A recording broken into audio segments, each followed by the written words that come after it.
Vector के questions को सिर्फ देख के सॉल्व करने की जो मैं टेक्निक आपको सिखा रहा हूँ, उसमें फर्स्ट पार्ट में मैंने कुछ डिस्कस किया था वेक्टर के विषय में, जिसे मैं बारीकी बोलता हूँ कि वेक्टर्स के विषय में ये बारीकी आपको मालूम होनी चाहिए। अब दूसरे पार्ट में मैंने आपसे कहा था कि मैं वेक्टर्स के बीच के एंगल के विषय में कुछ यूज़फुल बातें बताने वाला हूँ, और उससे आपकी विजुलाइजेशन की टेक्निक जो है धीरे धीरे डेवलप होने लगेगी। इस सीरीज़ को देखते रहिएगा, चैनल को सब्सक्राइब कर लीजिएगा। और अब वो बात मैं बताने वाला हूँ आपको इस पार्ट में, देखिए वो है how to detect angle between vectors. क्या है जरा देखिए। मान लें दो वेक्टर के बीच के एंगल को हम कंपेयर करना चाहते हैं। अब वेक्टर जब बनाते हैं तो इसे हेड बोल रहे हैं, और इसे क्या बोलेंगे? यस, बोला नहीं था लेकिन आप जानते हो, टेल। तो एरो का ये हेड है, ये टेल है, बड़ा महत्वपूर्ण है, इनका बड़ा उपयोगिता है वेक्टर मैथमेटिक्स में। चलिए मान लें दो वेक्टर हम साथ साथ रखते हैं मैथमेटिक्स के लिए, और इनकी टेल कॉन्साइड कराते हैं, और उनके बीच का एंगल, अच्छा एक और दिखा देते हैं कि ऐसा भी मैथमेटिक्स चलती है जिसमें वेक्टर का एडिशन होता है, सब्ट्रैक्शन होता है, मल्टीप्लिकेशन होता है। तो उसमें वेक्टर्स को अरेंज किया जाता है, खासतौर से एडिशन सब्ट्रैक्शन में बहुत अरेंजमेंट होता है। तो आप देखिए यहाँ पे दोनों की टेल कॉन्साइड हो रही है, जबकि इन्हीं वेक्टर्स में आप देखिए ए के हेड से बी की टेल कॉन्साइड हो रही है। ठीक है, अरेंजमेंट बदल गया ना। अब इसमें एक बात आती है, मैथमेटिक्स इससे भी हो सकती है, उससे भी हो सकती है, दोनों तरीके मैं सिखाऊंगा आपको। लेकिन यहाँ पे क्वेश्चन ये राइज होता है कि मान लें इस केस में दोनों वेक्टर के बीच का एंगल अल्फा दिख रहा है और यहाँ पे बीटा दिखाया गया है। तो मेरा क्वेश्चन ये है कि बताइए ए और बी वेक्टर वही वेक्टर है। देखो वेक्टर को कहीं भी शिफ्ट कर दोगे, ध्यान रखना, वेक्टर तब तक नहीं बदलेगा जब तक शिफ्टिंग में आप उसकी लेंथ ना बदल दें या डायरेक्शन ना बदल दें। जैसे मेरा कहने का मतलब है कि जब मैथमेटिक्स आप करो तो इस बात का ध्यान रखना कि जैसे ये बी वेक्टर वहाँ शिफ्ट किया गया, अब शिफ्ट करने में क्या है, ये देखिए अगर बी वेक्टर मैं यहाँ बना देता हूँ ऐसे, तो हमारे ख्याल से ये देखो वैल्यू मेंटेन कर लेना, ये वैल्यू लेंथ वही हो और डायरेक्शन भी अगर सेम हो। मैंने कोशिश की डायरेक्शन सेम करने की, लगभग है, तो वेक्टर नहीं बदला। लेकिन अभी इसी वेक्टर को मैं यहाँ बना दूँ ऐसे, देखिए वैल्यू वही सेम रखने की कोशिश कर रहा हूँ, वैल्यू वही है लेकिन डायरेक्शन बदल गई, वेक्टर बदल गया। और अगर मान लें जैसे इसी दिशा में मैं वेक्टर को बनाता हूँ, इसी डायरेक्शन में, और ये छोटा बना देता हूँ, तो चलो डायरेक्शन मेंटेन कर दी लेकिन वैल्यू तो नहीं मेंटेन हुई ना, तो फिर गलत हो गया। यहाँ पे आप ध्यान दीजिएगा, इस वेक्टर को देखिए और इस वेक्टर को देखिए, ये दोनों वैल्यू में भी सेम है और डायरेक्शन में भी सेम है, क्योंकि एकदम पैरेलल है, इसलिए वेक्टर नहीं बदला। इसीलिए वेक्टर को कहीं भी शिफ्ट कर देंगे, वेक्टर नहीं बदलेगा, बशर्ते प्रोवाइडेड कि आप उसकी लेंथ नहीं बदल रहे हैं और उसकी दिशा नहीं बदल रहे। ये बहुत ध्यान देने वाली बात है। चलिए आगे बढ़ते हैं। बात ये चल रही थी कि इन दोनों में वास्तव में एंगल कौन सा होगा, वेक्टर्स तो वही हैं, बताइए सोच के। क्यों, क्या अल्फा होगा या सिर्फ बीटा होगा या दोनों हो सकते हैं या दोनों ही नहीं है, चार options. True angle between the vectors A and B, alpha, beta और बोथ आर नो वन। क्या बोला, अल्फा, बीटा? चलिए मैं बताता हूं आपको, हो सकता है आपने अल्फा बोला हो, सही बोला है, या बीटा बोला हो तो शायद कुछ करेक्ट करने की कोशिश की हो। चलिए मैं बताता हूं आपको, देखिए ध्यान रखिएगा, दो वेक्टर के बीच का एंगल तभी ट्रू दिखता है जब उनकी टेल्स कॉन्साइड कर रही हो, ये ध्यान दीजिएगा। Alpha is the true angle, और बीटा जो प्रोवाइड किया गया है ये वेक्टर्स के बीच का एंगल नहीं है। जब हेड और टेल कॉन्साइड करती है ना, तो वेक्टर्स के बीच का एंगल नहीं होता है, बल्कि उसके लिए आपको थोड़ी सी ज्योमेट्री, थोड़ी मैथमेटिक्स करनी पड़ती, जरा सी। कैसे? अगर इनके बीच का मान लीजिए एंगल बीटा दिया हुआ है और आपको इनके बीच का ट्रू एंगल चाहिए, है ना, तो एक काम करिए, इसमें भी टेल कॉन्साइड कराइए। देखिए इस वेक्टर ए को मैं शिफ्ट कर रहा हूँ, शिफ्ट कर सकते हैं ना, अभी तो बताया, इतना लेक्चर दिया मैंने कि आप शिफ्ट कर सकते हैं कहीं भी, डायरेक्शन और मैग्नीट्यूड मत बदलिएगा। देखिए शिफ्ट करके ये टेल कॉन्साइड करा दी। अब ये जो एंगल दिख रहा है ना भैया, आप देखिए ये जो दिख रहा है ये ट्रू एंगल है। हाँ, तो अब ये बताइए अगर बीटा आपको मालूम है तो ये एंगल कितना होगा? तो आप खूब अच्छी तरह जानते हैं कि ये 180 है, तो ये कितना बचा, ये होगा 180 माइनस बीटा। तो आपको सिर्फ इतना सा काम करना है, जब हेड और टेल कॉन्साइड कर रही है तो 180 में से इस एंगल को घटा दें, आ जाएगा ट्रू एंगल। इसको मत बोल दीजिएगा सीधे, यहाँ तो ठीक है। तो ट्रू एंगल बेसिकली अल्फा हुआ, या इस केस में 180 माइनस बीटा। जैसे एग्जाम्पल देता हूँ, ये देखिए एग्जाम्पल में ये इस तरह का केस बनाया गया जिसमें हेड और टेल काउंसाइड कर रहे हैं वेक्टर्स के, और ये एंगल 100 डिग्री दिया गया, 120 डिग्री दिया गया। बताइए हम एंगल कितना लिख दें ए और बी के बीच का? विजुलाइजेशन है, देख के बताना है ना। तो 120 है तो क्या 120 लिख दें? नहीं ना। क्यों? क्योंकि हेड और टेल काउंसाइड कर रहे हैं, तो क्या होना चाहिए? बाहर वाला एंगल होना चाहिए। तो इसे शिफ्ट किया और ये देखिए यहाँ पे एंगल हो गया 180 माइनस 120 इज 60।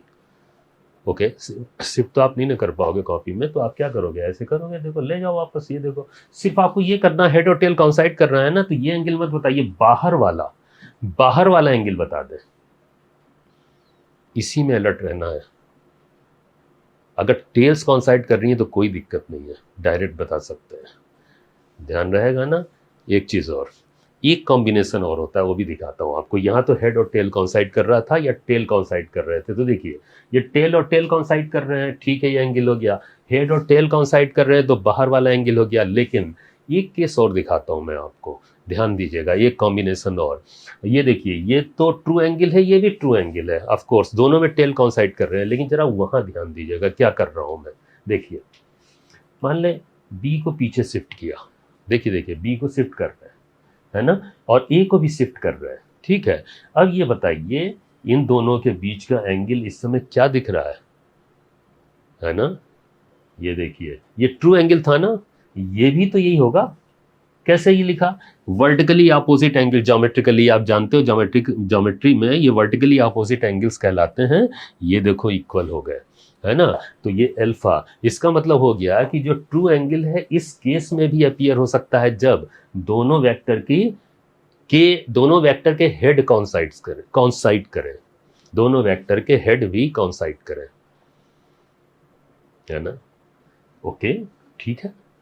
तो कॉम्बिनेशन कितने हो गए? अब इसमें आप देखो, ये केस तो हेड और हेड काउंसाइड करने का था। इसका मतलब कंक्लूजन ये निकला, सीधी सी बात है, कंक्लूजन ये निकला कि 3 केसेस में जिसमें टेल दोनों काउंसाइड कर रहे हैं तब ट्रू एंगल दिखता है, जब दोनों हेड काउंसाइड कर रहे हो तब भी ट्रू एंगल दिखता है। लेकिन अगर हेड और टेल काउंसाइड कर जाएं तब ट्रू एंगल नहीं दिखता है। आपको बाहर वाला एंगल 180 में से डिडक्ट करके, मतलब इस एंगल को, जो अंदर वाला एंगल है 180 में से डिडक्ट करके आपको बाहर वाला एंगल बताना होगा। यानी कि अलर्ट किस में है? अलर्ट सिर्फ हेड और टेल के केस में है, हेड और टेल जब काउंसाइड करता है। ये बात दिमाग में रखिएगा। चलिए प्रैक्टिस कर लेते हैं, पूरी बात कंप्लीट हो जाएगी, है ना। बहुत यूजफुल बात है। देखिए, चलिए, तो ये ट्रू एंगल आपको दिख रहे हैं। आइए एक क्वेश्चन पे प्रैक्टिस करते हैं जल्दी से। क्वेश्चंस, ये इन क्वेश्चंस को पढ़ लीजिए। मतलब क्वेश्चन है, उसमें 2 पार्ट्स हैं, तो दोनों पार्ट्स को देख लीजिए और फिर मैं जो पूछूंगा उसका जवाब देना शुरू कीजिएगा आप, ठीक। तो find angle between all the vectors in the following combination of vectors, ठीक है। तो चलिए पहला वाला उठाते हैं। ये ट्राइंगल पे वेक्टर्स को अरेंज किया गया है। हमें सिर्फ हर 2 वेक्टर के बीच का, जो आसपास के वेक्टर्स हैं, एंगल बताना है। कैसे? देखिए, जैसे मान लें ए और बी के बीच का एंगल आपसे पूछा जाए, बताइए ए और बी के बीच का एंगल क्या होगा? 53 होगा ना सीधे। क्यों? क्योंकि यहाँ टेल काउंसाइड कर रहे हैं, तो ये टेल और टेल काउंसाइड कर रहा है, तो ये तो सीधे दिख रहा है ट्रू एंगल। चलिए बी और सी के बीच का एंगल बताइए। 90 होगा सीधे सीधे, यही वाला। क्यों? क्योंकि इसमें हेड और हेड काउंसाइड कर रहे हैं, है ना। ये देखिए हेड और हेड काउंसाइड कर रहे हैं इसमें, सीधी सी बात है, ठीक। अच्छा, वैसे 90 के केस में तो यार बाहर हो या इनसाइड हो, 180 माइनस 90 भी 90 होता है। लेकिन आप मेरी बात समझिएगा, हमें देखना कौन सा है, इनर एंगल या आउटर एंगल? इनर, क्योंकि यहाँ पे ये दोनों हेड काउंसाइड कर रहे हैं, तो इसमें भी ट्रू है। लेकिन ये बताइए, अगर ए और सी के बीच का एंगल पूछे हम आपसे, तो यहाँ तो हेड और टेल काउंसाइड कर रहे हैं, ध्यान दे रहे हैं, ये हेड और टेल। तो क्या 37 डिग्री बता दे? स्टूडेंट जल्दी से 37 डिग्री बता देते हैं, जो रटे रहते हैं, विजुलाइजेशन नहीं जानते, फटाफट इसमें पूछेंगे ऑप्शंस। अब गलती वहीं हो जाएगी अगर आपने 53, 90 और 37 जल्दी से 37 बता दिया तो। नहीं, 37 नहीं होगा, क्या होना चाहिए इसमें? तो बाहर का होना चाहिए ना, तो कैसे नापेंगे? यस, ये वाला एंगल आपको बताना है। और ये एंगल जो होगा वो 180 माइनस 37 मीन्स 143 डिग्री। ये ध्यान दीजिएगा। 180 माइनस 37 इज 143 डिग्री, ये बताना है। और फाइनली जरा इस क्वेश्चन को भी देख लीजिए, इसमें जरा आप बताइए खुद इसे देख के कि इसमें क्या होना चाहिए। तो इसमें आप देखें, ये जो ट्रायंगल है इसमें सारे एंगल 60 डिग्री हैं, लेकिन फैक्ट बताइए दो वेक्टर के बीच का एंगल क्या होगा। ध्यान से देखिए, ए और बी के बीच का एंगल बताइए। 60 होगा? नहीं ना, क्या होगा? हेड और टेल काउंसाइड कर रहे हैं तो क्या होना चाहिए? 120। ये देखिए जरा बी और सी के बीच का एंगल बताइए। बी और सी के बीच का एंगल यहाँ भी हेड और टेल काउंसाइड कर रहे हैं तो क्या होना चाहिए, है ना? 180 माइनस 60 यानी कि 120, ठीक है ना? और ये देखिए यहाँ इस केस में भी यहाँ भी हेड और टेल ही काउंसाइड कर रहे हैं, है ना?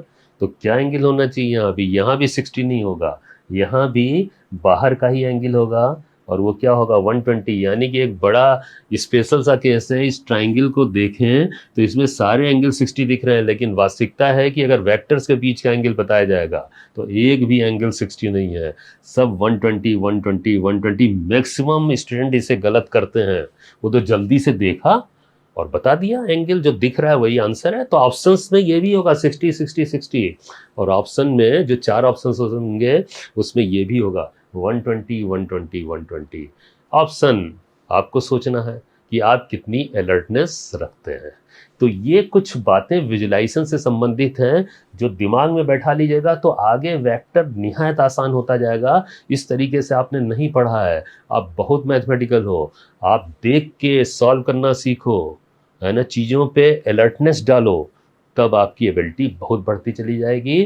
तो यहाँ आपने ये सीखा। इसके अगले पार्ट में, ये फर्स्ट पार्ट है, इसके अगले पार्ट में मैं आपको वो टेक्निक सिखाऊंगा जिसमें देखते ही आंसर आप देख सकते हैं, एडिशन और सब्ट्रैक्शन का, है ना?